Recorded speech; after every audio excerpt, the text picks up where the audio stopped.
Ladies and gentlemen, good day and welcome to Hind Rectifiers Limited Q2 and H1 FY26 earnings call. Before we begin, please note that this conference call may contain forward-looking statements about the company which are based on the beliefs, opinions, and expectations of the company as on date of this call. These statements are not the guarantees of future performance and involve risks and uncertainties that are difficult to predict. As a reminder, all participant lines will be in listen-only mode, and there will be an opportunity for you to ask questions after the presentation concludes. Should you need assistance during the conference call, please signal an operator by pressing star, then 0 on your touch-tone phone. Please note that this conference is being recorded. I now hand the conference over to Mr. Suramya Nevatia, Chairman and Managing Director of Hind Rectifiers Limited. Thank you, and over to you, sir. Good afternoon, everyone, and thank you for joining us for the Q2 and H1 FY26 earnings conference call of Hind Rectifiers Limited. I am pleased to be joined today by our CEO, Mr. Manoj Nair, CFO, Mr. A.K. Nemani, and our investor relations partners, Strategic Growth Advisors. We have uploaded our Q2 and H1 FY26 financial results and presentations on the stock exchanges and our website, and I hope everyone has had the opportunity to go through the same. Let me now begin with the key developments during the quarter, post which I will request Mr. Nemani to take you through our financial performance.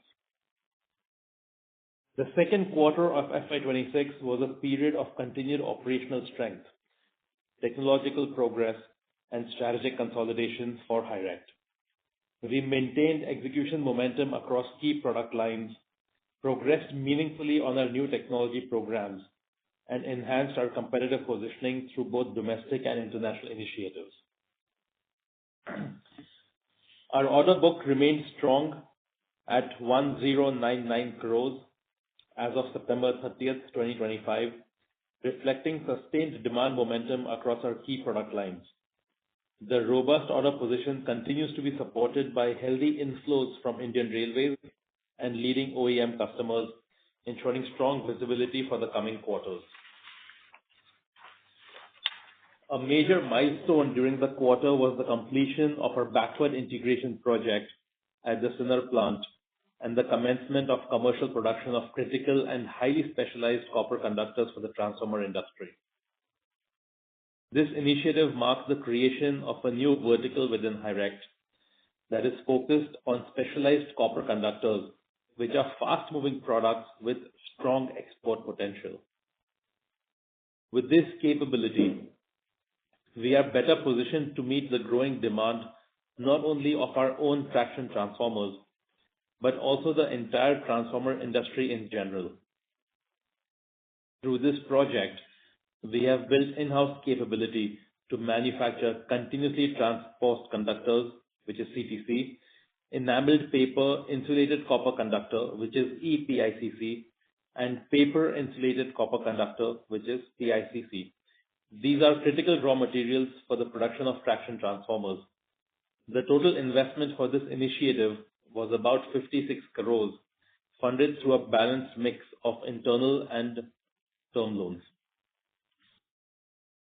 This development will enhance our operational efficiency by streamlining the supply chain, addressing shortages of key raw materials, and reducing our dependence on external vendors. It will also ensure a timely and uninterrupted supply of transformers to our customers, while helping us to avoid penalties previously incurred from Indian Railways. Overall, the backward integration project will strengthen our operations, support the cost optimization, improve margins, and reinforce the long-term sustainability and competitiveness of the business. The second major development during the quarter was the strategic acquisition of B-Link Solutions. B-Link Solutions is a France-based company with almost 4 decades of experience in robotics, electronics manufacturing, and power electronics R&D. This acquisition marks a decisive step for Hirect. It gives us a strong foothold in Europe and the opportunity to combine advanced manufacturing capabilities with deep R&D expertise in robotics and power electronics. This acquisition includes B-Link's intellectual property, technology, customer contracts, providing a strong foundation for our international expansion. With B-Link's advanced infrastructure and our expertise in power electronics, we are now positioned to scale globally and accelerate innovation across mobility, energy, and industrial markets. During the quarter, we further strengthened our leadership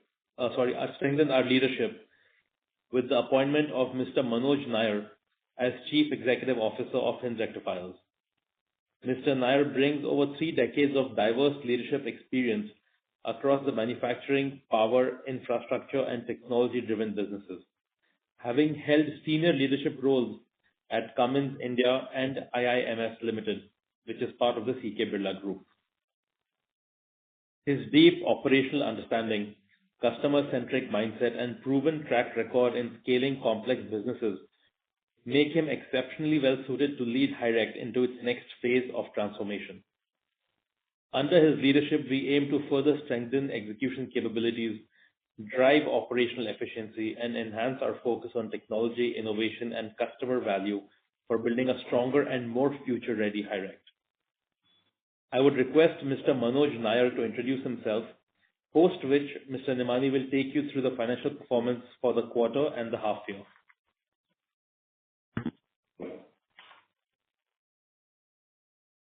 Thank you, Suramya, and good afternoon, everyone. I'm delighted to join Hind Rectifiers at such a pivotal stage in its journey.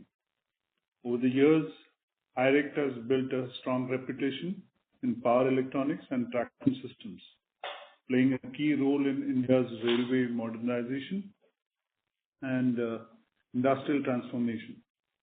In my new role, I'll be responsible for overseeing the company's overall operations and driving its growth strategy, with a clear focus on operational excellence, customer centricity, and long-term value creation.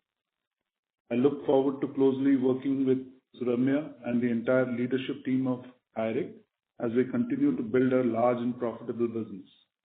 I'm looking forward to have great interactions with analysts and others on the call.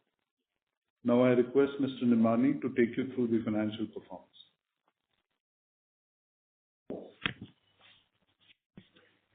Thank you, Suramya and Manoj. Good afternoon, everyone. Let me present a summary of our financial results for Q2 and H1 FY26.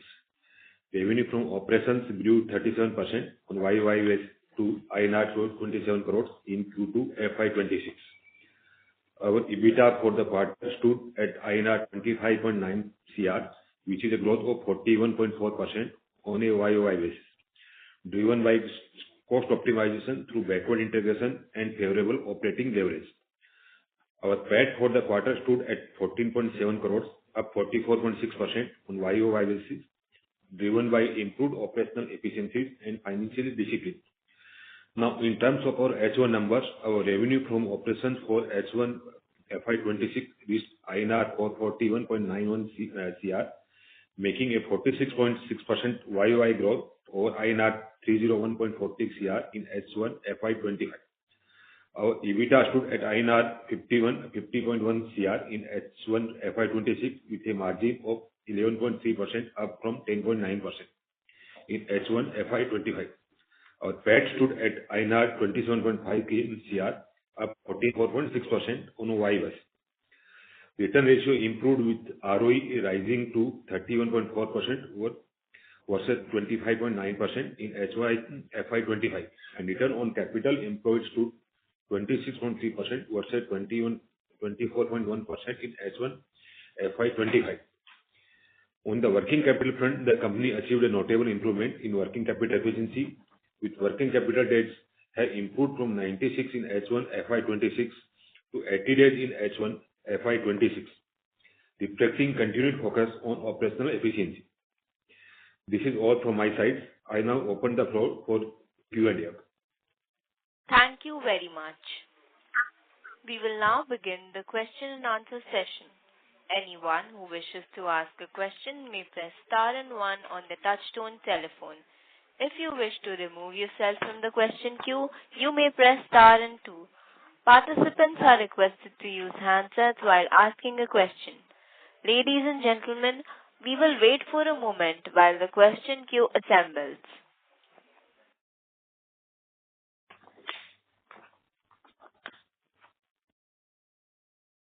The first question is from the line of Abhay Malloda from Sanmati Consultants. Please go ahead. Hello. Sir, congratulations for good set of numbers. My question is, sir, whether the company is diversifying itself from, because the business concentration is on railway, whether company is diversifying itself from in defense electronics in near future? I'm sorry, I didn't understand the question. Can you please repeat? Sir, the company's main business is concentrating on one sector. Supplier is the railway, Indian Railways. Just I wanted to know whether company is in future intend to diversifying into defense supplies. Right. Okay, thank you. Yes, primarily we are with railways, and as we have mentioned multiple times previously, we are diversifying into multiple different segments, and defense is one of them.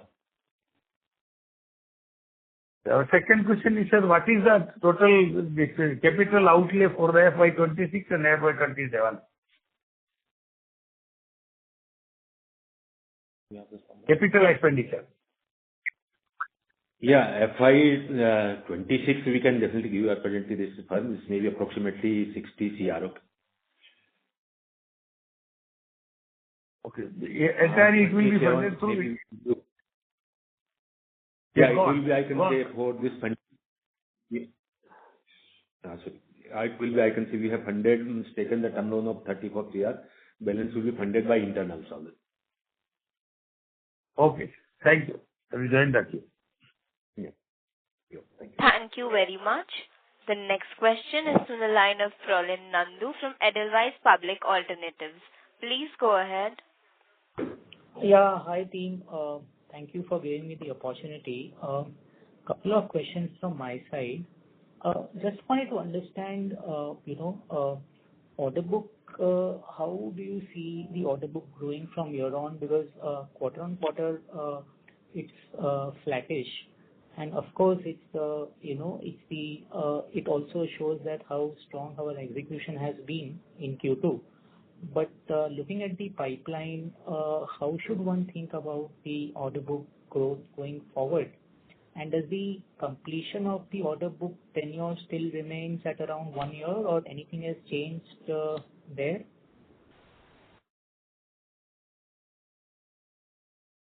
Yes. So, thank you. The order booking may seem to be flattish, but actually we are dispatching more than we were previously, and the order book currently is at 100, which is good enough for us at this stage. Execution is a 12 to 18 month window by which time we have to complete all the orders that we have on hand, particularly for the railway side. Sure. But how is the pipeline looking in terms of L1 or some of the orders that you are chasing, especially given the fact that we have probably done backward integration in one of the segments, right? So also we were trying for the propulsion system. So what is the status of that order expectation, right? And also qualitatively, can you just color how do you see the pipeline? So there are huge tenders which are in pipeline that keep coming out from the railways. So wherever we are an approved source, we are bidding for these tenders and we book the orders. Now, usually this happens pretty much after the budget, and that's when all the big tenders start coming out. This year it is a little bit more scattered in a way. So there are big tenders coming out even now, even in this month, even in the next month, there are big tenders expected. And we are participating and we are able to book the orders. So I don't see any reduction or any slowdown in terms of order booking or opportunity for inquiries from whether railways or even other private industries. Good to know that. One last question before I join back the queue. On this backward integration of specialized copper conductor that you mentioned, again, in the past you had mentioned that, there was this aluminum tag which you have indigenized, and that helped you to bring down the cost lower, right, by a certain percentage. In this particular backward integration of yours, what would be, let's say, bill of material for this particular item which you were traditionally sourcing from outside? Now it will be catered to in-house, catered through an in-house production. And what I also understand is that you intend to sell this particular product also to some of the other players. How big could be that TAM for you? Sure. So the copper industry or the CTC products that we have made, it is firstly it is being done for in-house use. We have built significant capacity, at least in terms of space. Phase one, the machines that we have put will cater to our needs. There is a huge requirement for this. Every transformer manufacturer needs these kind of copper conductors.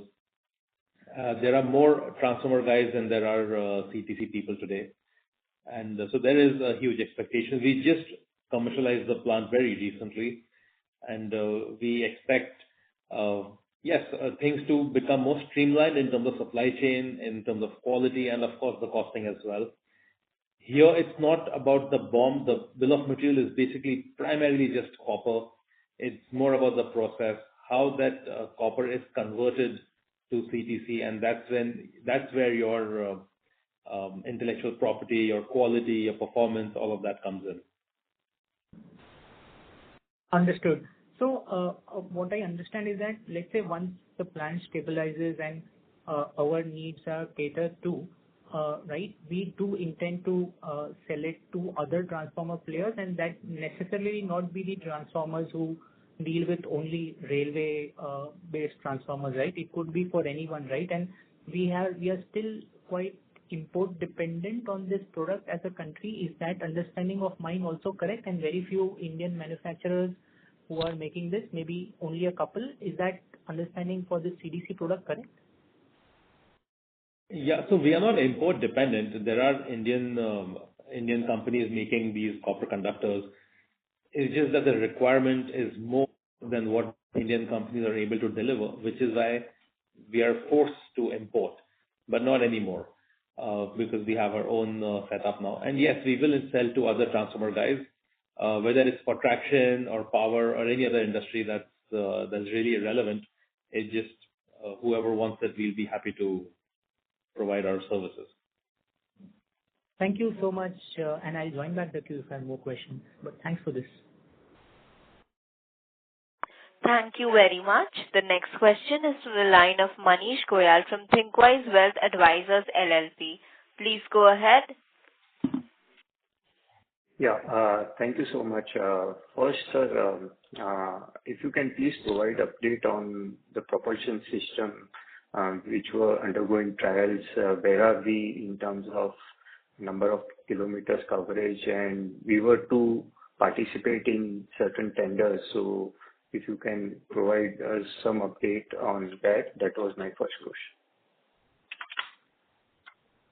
Sure. So propulsion trials have been underway, but not yet officially, since we are doing it in Western Railway and they're doing it for the very first time.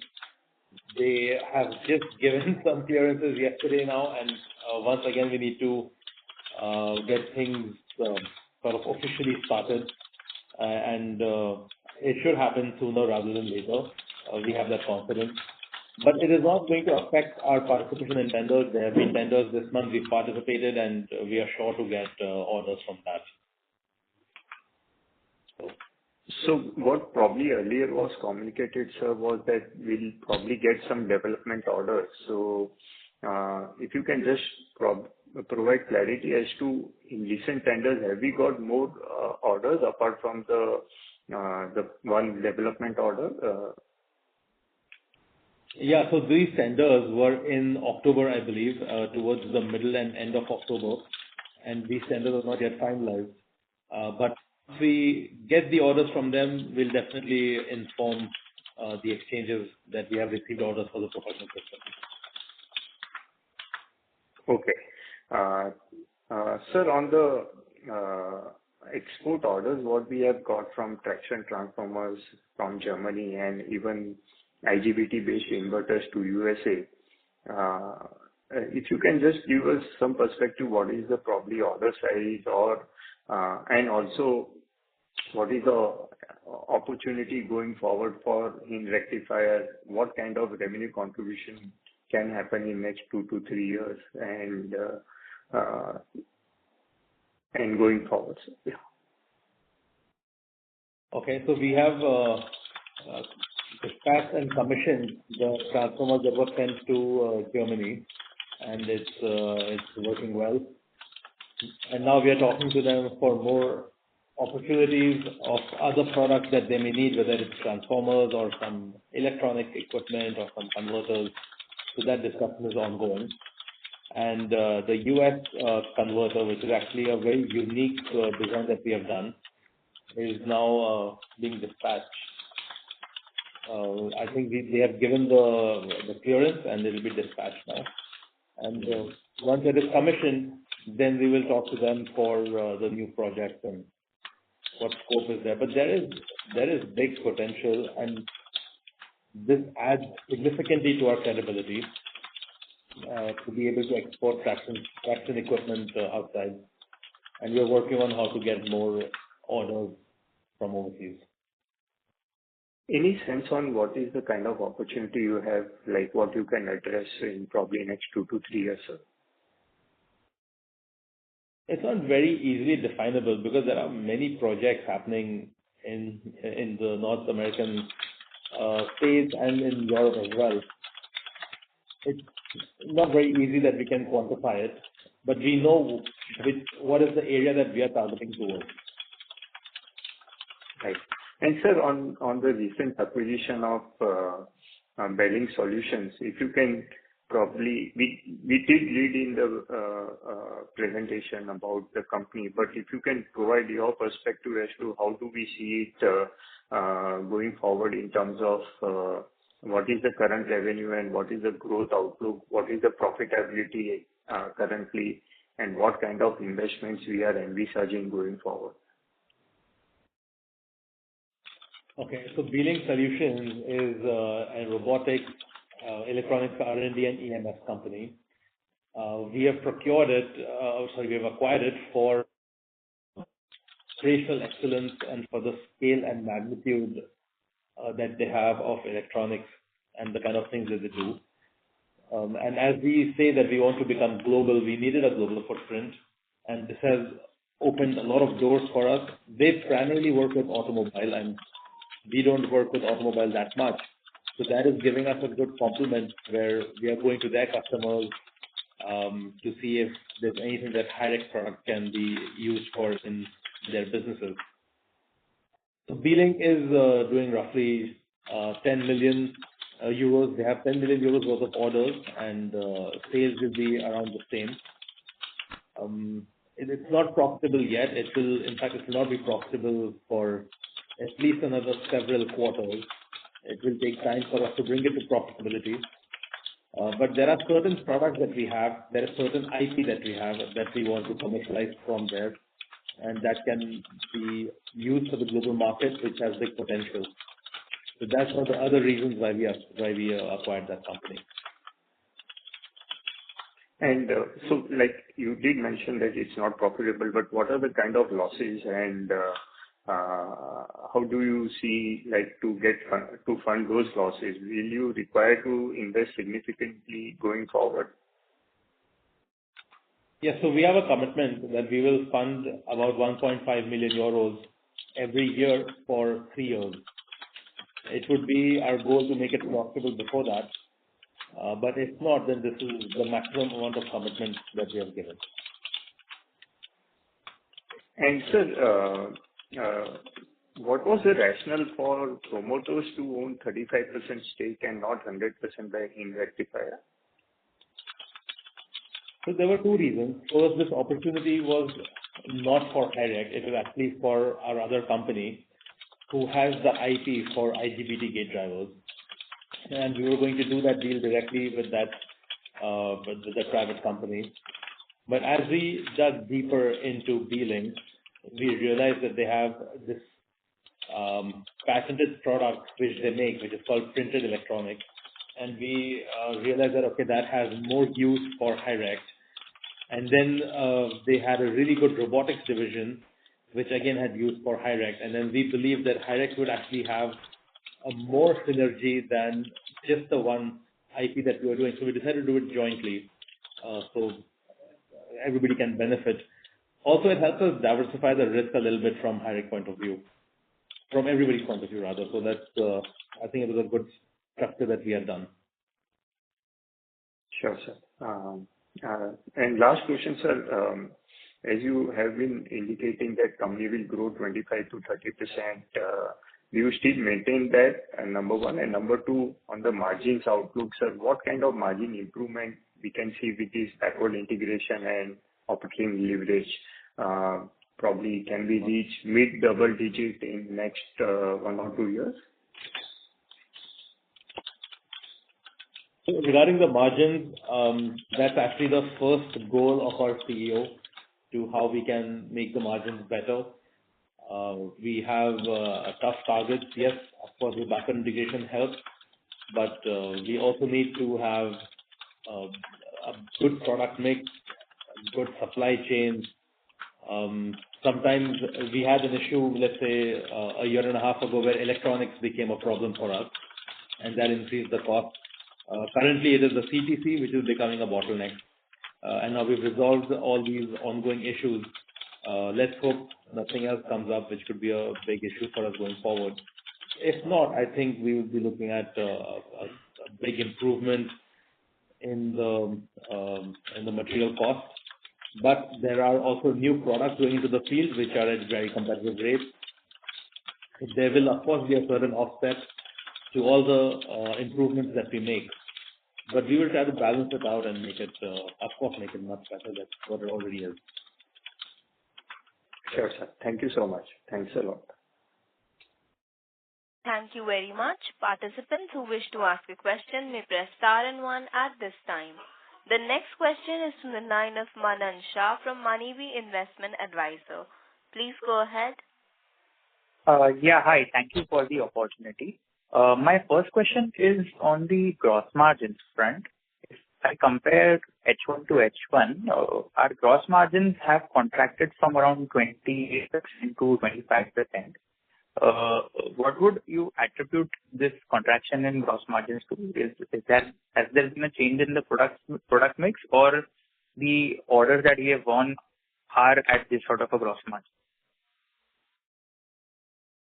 No, it's actually not the pricing. It's basically we've had to, because of the shortage of the copper conductors, we've had to import from South Korea, from China. And for certain cases, we've had to lift it by air and not by sea because of a lot of supply chain problems and logistics problems. It's primarily that which is attributed to the gross margin. And yes, the product mix has not been extremely favorable, but that contributing factor is not as much as the supply chain and logistics problems have been. Understood. So with the commissioning of the in-house copper conductor facility, you expect to go back to those sort of gross margins then?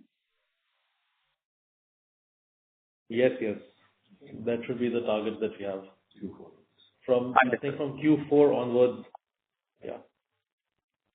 Got it. Understood. My next question was on Beeling. So based on the publicly available records on Beeling, I think their revenue has significantly degrown from almost 30 million euros in 21 to current 10 million. So is this primarily because the auto industry overall in Europe is not doing that well, which has impacted that revenue, or there are some other reasons? And our thought process behind acquiring this company is cross-selling high-rec products into Beeling's customers, or the other way, cross-selling Beeling's products into high-rec customers. Okay. So yes, they were doing quite well. In fact, they were doing, you said 30 million in 2021. They were, once upon a time, they were doing 300 million back in the day. And that's the kind of scale and infrastructure that they have built, that they can do that much heavy lifting and that much revenue. The decline is because the automobile industry was declining, which is why they declined their sales. And then it declined further because it was put in receivership, at which point customers stopped placing orders. Now we have come in and we are trying to revive it and turn it around. The idea is not to sell their products here. The idea is to leverage the products that they have, like robotics, how we can improve our operations and improve our quality. Once upon a time, they were a very, very big company. Their quality protocols and their processes are absolutely top-notch. How we can implement those systems here. And we have certain IP, which we would like to sell globally. And we want to build that through their company and sell it to every customer, whether it's our customer, their customer, it doesn't matter. It's just whoever needs it, we'll sell it for the European region and maybe even the North American region. Understood. And does this company have any debt on its book? No, it's debt free. And any potential write-off in the receivables or inventory? No, we've got a clean slate because we've taken it from receivership. Okay, understood. Got it. I'll come back in the queue. Thanks. Thank you very much. The next question is from the line of Rupesh Tatya from Long Equity Partners. Please go ahead. Hello, sir. Thank you for the opportunity and congratulations for good set of numbers. My first question, sir, is on propulsion system. 2-3 sub-questions there. I think last call you said that the trial was already ongoing, and now you are saying that the trial is expected to start. So it's a little bit diverging version. So can you just help me with the overall where are we? And when this trial, I think, is expected to complete, I mean, some detail, how many kilometers you are doing, which section it is in. And then this trial will make you, I mean, different locos might have different propulsion system, right? WAP 457 or WAG. So this trial makes you eligible for all kinds of loco, or it makes you eligible for a certain type of loco? So these are the some questions or clarifications around the propulsion system. So I will answer your questions. The first question was whether I said last time that it already started. I think that's incorrect. I said it's about to start because we are expecting the approvals at that point of time. Same was the situation 6 months ago. But there have been some issues beyond our control. It's the problem of Western Railway. Since they've never done a propulsion system trial, they are not quite clear on how to do it. But now things have become clear, and now it should start now because now things are moving in the right direction. Secondly, yes, that makes us eligible for P7 and G9 locomotives, P5, P7, and G9, and that's the highest in locomotives in quantum today, which are running on the field. And the field trial are for 50,000 kilometers, after which there are some other tests that have to be done, and then it gets into commercialization. And from your point of view, when are they likely to complete? Any timeline? So it should take not more than 2 months to 3 months once it starts to complete this. Okay. Clear. So the second question, sir, is on traction transformers. This is, I think, such a core part of our business, and it is recently growing so well. My question is, how much of this business is driven by new locomotives and how much of this is driven by replacement demand? And what is the replacement cycle for traction transformers? The question, the reason to ask this question is over... Sorry? It's all new. Hello? We don't cater to replacement market. It's new transformers. Okay. So I mean, roughly 1,500 new locos get produced every day. So we have some 45-50% market share in that, and that is how this business is growing, right? Yes. Okay. That also is clear. And how is the competitive landscape in this one? Can we say we are the lowest cost producer, most integrated player in this, or is there like some other competition who is, like equally good? No, we have the best quality on the market. We have the supply rate. We have a very, very good product, the best product actually on the market. And that's because of that, we're able to get the orders and supply. Okay. And in this one, it's fair to assume we are qualified across all loco types, P457, G79, EMU, MEMU, everything. We are qualified for everything.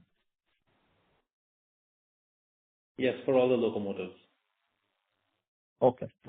That is good. And then the other final question, sir, is on this hotel load converter. I mean, can you just give some idea about what is our market share? And I think also there is auxiliary converter also, I think, comes in the same segment. So what is our market share in that as well, these two products?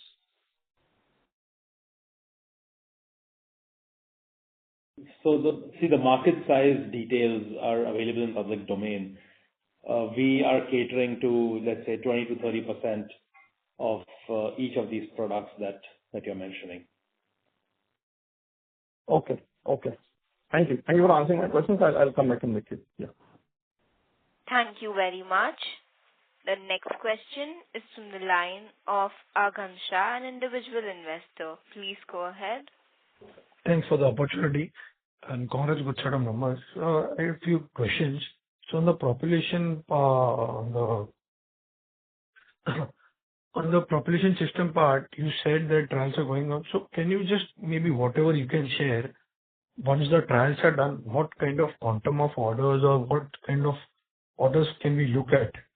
And second question is, so in terms of order book, quarter on quarter we are flat. So what kind of order book are we envisaging by the year end? Should we end up at this order book only? Because I think the run rate which you are going, this should be sufficient for you for next 12 months. So what is the outlook going ahead, and what kind of order book can we end the year with? And also in the earlier you spoke about entering into new verticals, defense and EMS and all. So can you talk broadly? I mean, 3 years down the line, currently we are only railway focused. With the acquisition, auto might come in. So what kind of sectoral diversification things can look at, and maybe on numbers qualitatively or quantitatively, whichever you want to comment, how can the business look like? So we are around 800,000 crore on our revenue base. So what can be this looking like 3 years down the line? Thanks. Okay, so coming to the orders, the orders that we have in hand are not enough for next year because the targets for next year is bigger. And according to that, we will be booking the orders and the tenders that come out going forward. Diversification has already begun. CTC is a big part of the diversification plan that we have that goes beyond railways into different segments. Also, B-Link is a diversified. They are not only into auto. They also have 20% of their business is from defense and 20% of their business is from aerospace and other segments. So we are slowly and gradually making moves to different segments and different sectors and different applications. And all that will become visible in years to come. And as committed previously, I'm not changing that number. We have said 30% year-on-year, and I will stick to that. And you can see the results, and they'll speak for themselves. So you're saying 30% for next 3 years it's also, right? That's what you're aiming at, or how is it? This is Yes. we have already grown 40% of. And can you also talk, so order book should be what, should we also assume 30% more for the year-end order book from current levels? Yeah. You can't say what will be at the end of the year, but definitely we will be achieving getting the orders. It may come before March or may come before after March, okay. Sometimes the railway tender may finalize early, sometime it may delays all that. So 30% growth, if you see in the Q, till date, we have achieved almost, I can say, 46% growth on that. H1 to H1. Okay. So in Q2 last time, sorry, H2 up maybe H2, so still we will be crossing definitely 30% on the year-to-year basis, sir. At least for next 3 years, sir. So give or take, even if a slight delay happens on your order book, still we'll be through, right? Yeah, correct on this. Yeah, ultimately railway needs the material, okay. There is some defined, then they may say you supply early or that. Okay, okay. And also one more thing. So I think you said that the entity which we have acquired is loss-making. So the CapEx which we have to do is 1.5 million euros every year for next 3 years. How to read this? No, that will not be CapEx. That will be only working capital we have to feed them because business will be increasing. So there will not be there at present immediately there is no CapEx because this as our MD mentioned, this is a completely goods plant also. But maybe small CapEx may come in next 1 or 2 years. But all are will be required for the working capital because of increased business. And so once we Sir, sorry to interrupt, but can you please rejoin the queue? Okay, okay. No. Thank you very much. The next question is from the line of Ankur Kumar from Alpha Capital. Please go ahead. Hello, sir. Thank you for taking my question, and congrats for a good set of numbers. Sir, first question is on the growth side. So as in order book is kind of flat for this quarter. So, and we are also saying 30% growth, but we have done much more than that, 46% growth in one edge. So can we expect a similar growth to continue in the second half, or do we expect some lower growth because order book has been flat?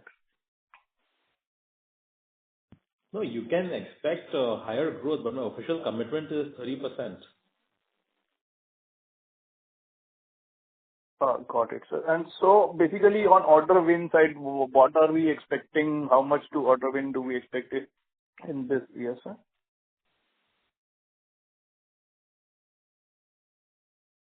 Orders is not really a questionable problem today. I mean, there is enough opportunity, and it's just that right now it's a period where there are less things getting finalized. It's not like there is no tenders or there's no opportunity. It's just because of, I think, a break or something, things got delayed. But there is just huge potential and huge opportunity, and the fact that we're building more products and getting into more applications, there is no slowdown in the receipt of orders. In fact, that's not a criteria for us today at all to even look at the orders. Our criteria today is to improve operations and to improve supply chain, to improve the costing. Absolutely no shortage of orders.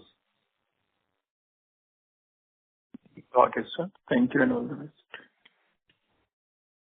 Thank you very much. The next question is from the line of Prolin Nandu from Edelweiss Public Alternatives. Please go ahead. Yeah, hi. Two more questions from my side. One is that, Mr. Nevatia, we keep hearing increase in competitive intensity in some of our existing products as well as some of our upcoming products like, let's say, propulsion system, etc., etc. From your vantage point, how has been the competitive intensity, let's say, in last 1 year?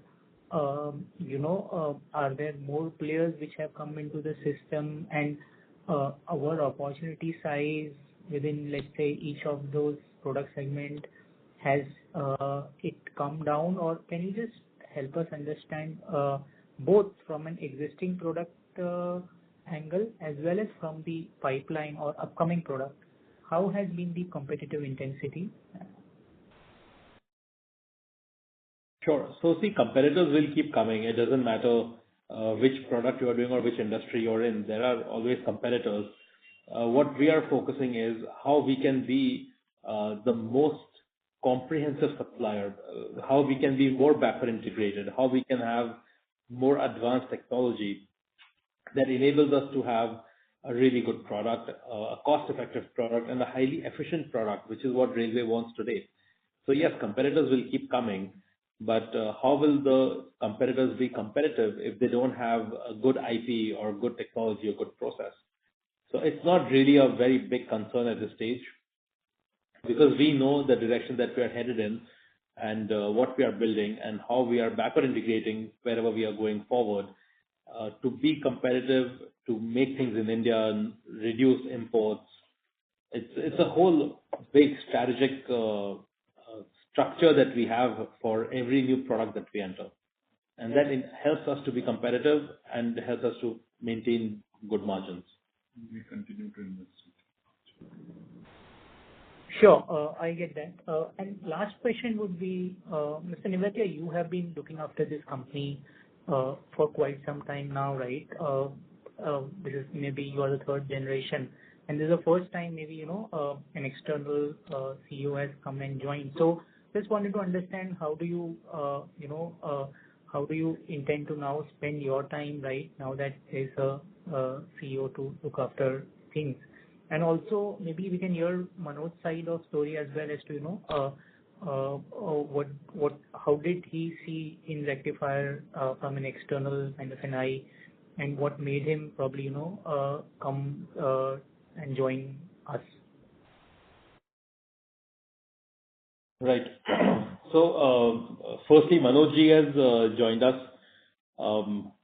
recently. Yes, he was with the CK Birla Group company, but before that he was in Cummins for almost 2 decades. And he has joined us with a very clear understanding and a very clear vision of improving, growing, managing, and sustaining the entire Indian business that we have, improving the top line, improving the bottom line, getting us into places where we are not there today.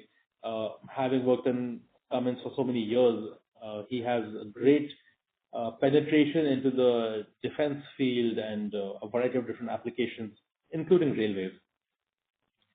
So we believe that he is the right person to lead us into the new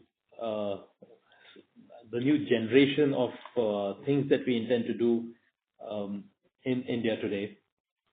And I will be looking more now for more global strategies, global opportunities, how we can take Hirect really and make it a big global company. We have a lot of, let's say, opportunities in this space, so we keep evaluating, and we then decide which ones should we pursue and which ones should we not. So we have a good strategy in-house of there's an Indian team and a global team that we are now trying to create and work with to grow our company from both sides, internally and externally.